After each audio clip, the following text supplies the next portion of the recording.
What's good, nation? It's your boy Curb. We back in this thing. Today we got a few Last of Us Part 2 videos that drop. But I hope everybody's staying safe during these crazy times and letting your voice be heard. Do whatever you can do to let your voice be heard. Don't just sit around silent because you'll be part of the problem. All right? Let's get into these videos. We got an official extended commercial and we got an inside of the world of The Last of Us. Let's get into it. But before we do that, let's crack this. It's not a White Claw because I'm not really drinking until The Last of Us Part 2 actually drops on June 19th. So, give them a little bit of a break. So we got this Polar Seltzer. It's supposed to be 100% all natural. Let's just crack that.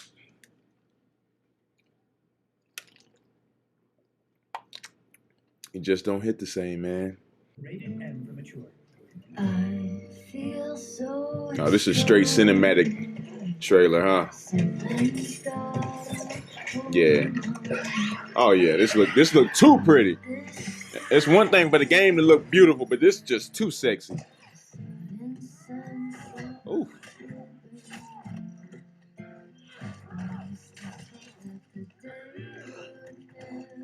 It's a good shoot, I can't even talk. I ain't even drinking. It's a good representation of the game because you got the infected and the humans in the same areas at times. Shaking. Get your composure, Ellie.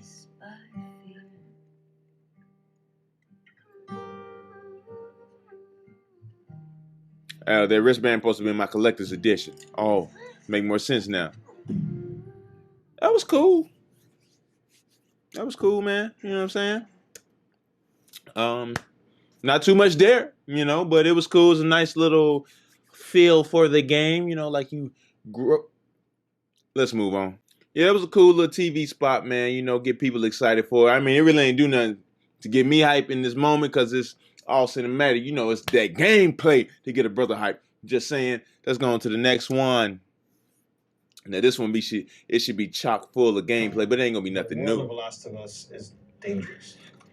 Yeah, I knew that. Unless you're living in a protected area, there is something lethal around every corner. Once you venture out of your home, you're in danger. I'm gonna be popping people good with that bow and arrow. Woo! I mean, if I'm not hot trash that day. And where we're taking the story and where we're taking Ellie is like each step of the way, she's putting herself in more and more danger. Now, I haven't been spoiled at all, but I've heard a few people say that those leaks that had came out earlier this year was pretty trash story-wise. I hope that's not the case, but you know what? It don't even really matter about the story. It's the character interaction for me that makes the story. I'm just saying. Online story is pretty important. People to justice. But not that important. Last of Us Part 2, Inside the World. In every sense of the word, is bigger than Last of Us Part 1. I would hope so. Both in scale and the amount of physical space that exists for you to explore, for you to encounter other people. Okay. Yeah, this route has its perks. Our hope is to make every corner a challenge, make every decision hard for Ellie. And so we do. I can't even decide what I'm going to put on Netflix, okay? So how I'm going to decide what to do around every corner, man? That ain't cool, man. Do that not just in the gameplay you experience, but also in the level design. So part of that is making certain experiences really hostile, be it through weather or through rivers or craggy. Sometimes I be late. I got slow reflexes sometimes, okay? You see the sign in the window? Man, that's a blizzard. I ain't never been in a blizzard, but I assume that's what a blizzard would look like. Let's move on. So part of that is making certain the sound right there really hostile, be it through weather or through rivers or craggy cliffs or slick snow. But we also use it in terms of how blind the player is. Like, what can they see? How safe do you feel? Can you see a threat coming around the corner? You never know if the bullets in your gun are going to be enough. You never know if you can stop and bandage your arm. You can never fully breathe. And we want you to be in alignment with Ellie, who can never fully breathe when she experiences this trauma.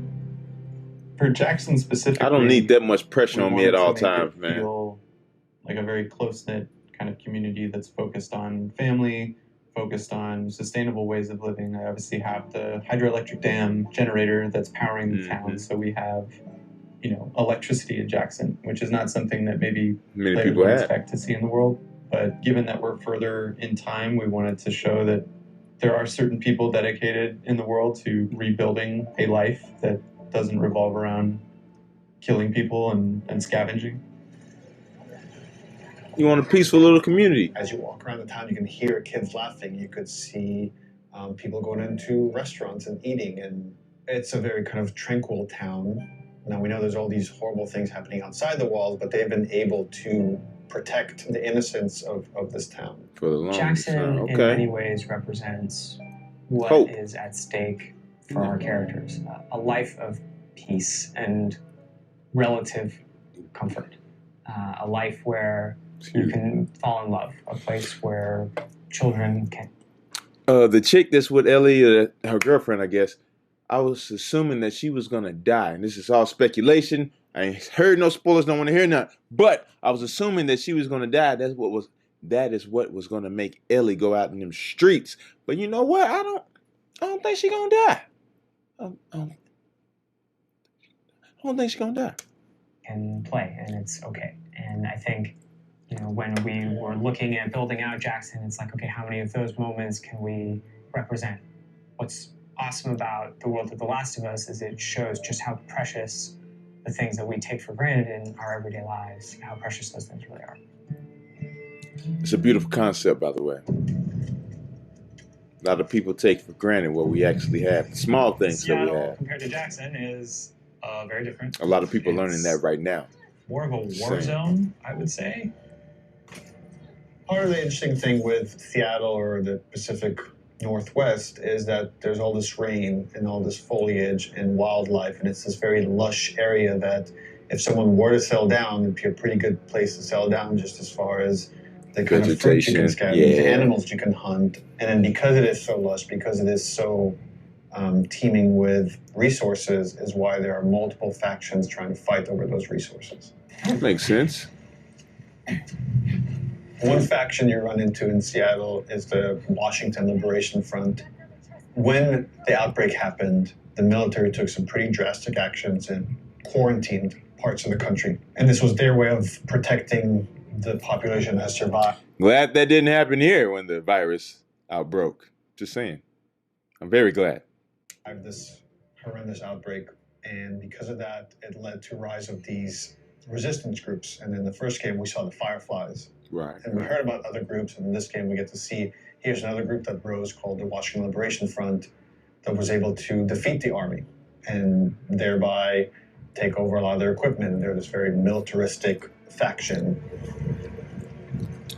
Is somebody manufacturing bullets? Because And at the same time, you have the Seraphites. I And feel like they're a all the religious bullets should group be that also gone came up out by of the now. outbreak that believed that the pandemic came because of sin. They're trying to reset the world and return it to a better is place that than chick? it was. In The Last of Us, almost any group that has survived this long has to be dangerous. Yeah, of course. If you're not dangerous, you're not going to survive. You're going to become someone's victim. And the two factions you run into are both very dangerous. I'm a bitch, so I would definitely die. I'm not gonna lie. Bars. Oh my God. Whew. The WLF has Poet a lot of moment. military equipment that they're able to use to defend area, and they have large numbers, whereas the Seraphites are very quiet and stealthy and able to use the large amount of foliage to their advantage, and they fight more in this kind of I don't need guerrilla somebody warfare. just as stealthy as I am. How you deal with them is going to be different because they have different language, they have different communication style. The scars will whistle to each other with this different language. And they have some of the stuff that you have. You have a bow and arrow, they can hit you with arrows and impale you, and you have to pull the arrow out. I'm pretty sure They have you can big catch on to that sledgehammers, language. melee weapons. WLF, they have trained. I'm sorry. Every time I see that dude in that trench coat with that, I don't know if it's not a sledgehammer, the axe hammer, whatever it's called. Every time I see him hit Ellie with that, I'm like, that should have been an insta kill. Because there's no way. I don't care how strong, how durable Ellie is. She's not a superhero. She should have died. They're playing on easy. Because you know, I'm not playing on easy. I'm a gangster with mine. but I'm also a bitch, so I'm playing on normal my first go round. Dogs that will sniff and attack you. Ooh, look like Pops from Friday. Dog gonna bite you in the ass, girl. Hasn't had to negotiate before, and hopefully they create a new complicated choice for the player. We saw in them an opportunity to challenge people's perceptions of what a combat setup can be. We wanted to find really hard choices. For those that watch me play The Last of Us Part 2 or the Part 1, just know, no, not Part 1, because there's not dogs in Part 1. Just know I love dogs. But every time I see a dog, I'm burning it to death. Dogs themselves have names. They're called out by their owners. We wanted every setup to be challenging. Can I like feed the dog some treats? Looks like infected did this. F that moose How many do you up. think it would take to bring down a moose? Infected are still a threat in this world. We wanted to take first our basic classes that we had in the first game and say, okay, what's different about them now? So we'll have scenarios where way more runners, like we can have hordes sometimes. Man, as long as it ain't like Days Gone, man. About just escaping because the odds are just overwhelming. You know, this thing just keeps mutating. I ain't got no motorcycle this time around. Infected that you haven't seen before. Yeah, they did that to a moose. There's shamblers. What would they do which to my kind of horse? have these exploding acid clouds when you get near them. You're running down a hallway and you have to suddenly make a decision like, oh, do I want to take the damage and go through this cloud or find some other route or go back the way I came? Classic Resident Evil style. Kind of make new decisions about how you're going to deal with the threat behind you or potentially in front of you. So again, it's about how do we make fighting against infected intelligent. So when you come on a space, you're listening to audio cues because I've seen this clip quite a few times. And maybe because I was drinking the White Claw while I was watching the clip or I was having a little shot of Tito's, whatever the case may be, I didn't realize when she wiped her mask like that the blood went on it. Didn't notice that before. One more. Or potentially in front of you. So again, it's about how do we make fighting against infection. So she had blood droplets on it and she smeared the blood trying to wipe it off. That is detailed. Oh my gosh. Oh. So Woo! Space, Woo! Made my booty hole clench. Different classes will make different sounds. If you just go in guns blazing and throw caution in the wind, you could easily get overwhelmed and regret that strategy. That's how I like to play. Uncertainty and instability is something our characters have to carry with them every day as they go out into the world to protect the people they love most. And that threat is banging on their door every day. I really hope you make it. I already pre-ordered it, baby. Collectors. You hear me?